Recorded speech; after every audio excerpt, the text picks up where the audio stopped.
assume that the individual pursuing his or her own best interest will result in the maximum benefit for society as a whole. Right. And that certainly has to be questioned now. Leadership has always been very important to me, and so definitely compassionate leadership is more important than regular leadership. It reaches more people. It works better, I think.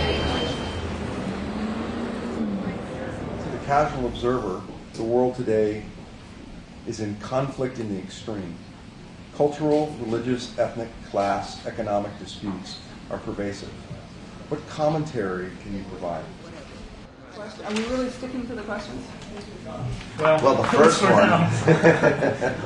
At least the first one. And the first one is, what do we think of leadership? What is leadership?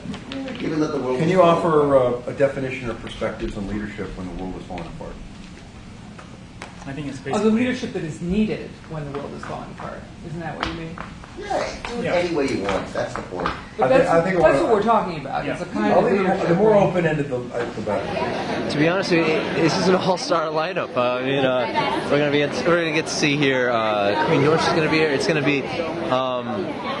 It's not something you're gonna see every day. I'm not completely sure about exactly what the lecture's on, but I think that whenever you have this many people who really have gone through these many experiences, who have held these kind of positions in the world, that whatever they're going to be talking about is going to be insightful and you're going to learn something.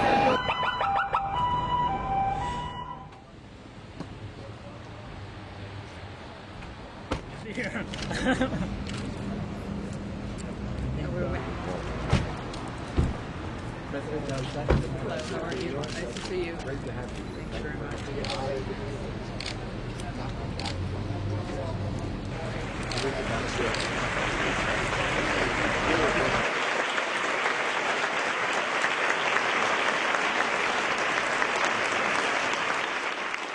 The people who you despise most are as committed to justice as you are. It just turns out that their understanding of justice is radically different than yours.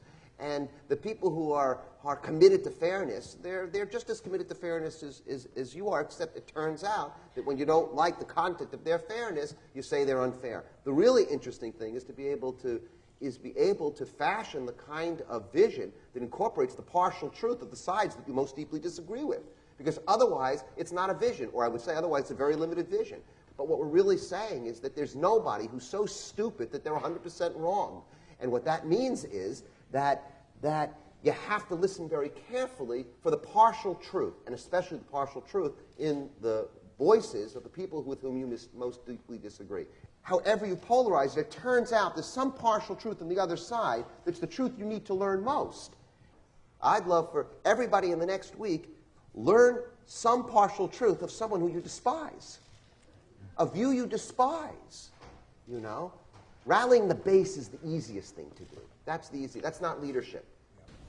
What the media, what the political process has done, what so many interminable conflicts seem to have done between various cultures is create a sense of the other, not being the other person in the car, but the other being a demonic, different, subhuman character. And that certainly is a problem of system. So you end up with a lack of compassion and human interest in the human stories, and caught up instead in political processes that are devoid of a real understanding of what consequences will be on the ground, what the impact will be on people, what actually your chance of success will be in the future, because if you do not take people into account in your policy making at any level. The notion of leadership and compassion here is that a lot of times when I've talked about this issue, people say, oh, that's kind of new agey and that sounds nice, but it doesn't work. And it's seen as sort of simplistic or superficial or trite and so forth. But I said, in my culture, it may be New Age in America, but it's not in Tibet, by the way. And it's mainstream. So I'm normal there. And Tibet itself, I've been there several times because I was born in India. I went back, and to go there and to see just a stark reality. There's not much to eat. It's a very simple place. I like to say that Tibetan food is sort of the Scottish food of Asia. You know, there's not much going on. You know, I remember one time seeing a Scottish cookbook. It was very short, and because I actually learned English in Scotland, so I know. So when I went there, I was surprised by how stark everything is. And I was thinking, well, if you didn't have a lot of money and time and, and food and so forth, would you try things that just don't work? Of course not. You would try things that work. So here's a tradition that says, what are the most important values in life? So compassion, this notion of wisdom, this notion of generosity. We say, actually, how do you get more yourself? You give more.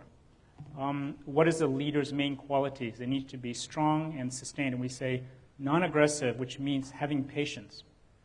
If you're a leader that does not have patience, you will not survive the long haul.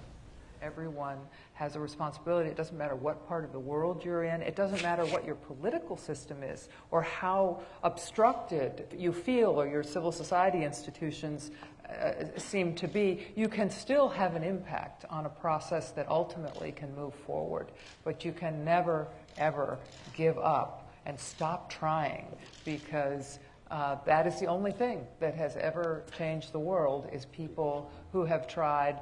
And some of the most dramatic and positive changes have taken place by those trying under the most seemingly impossible circumstances.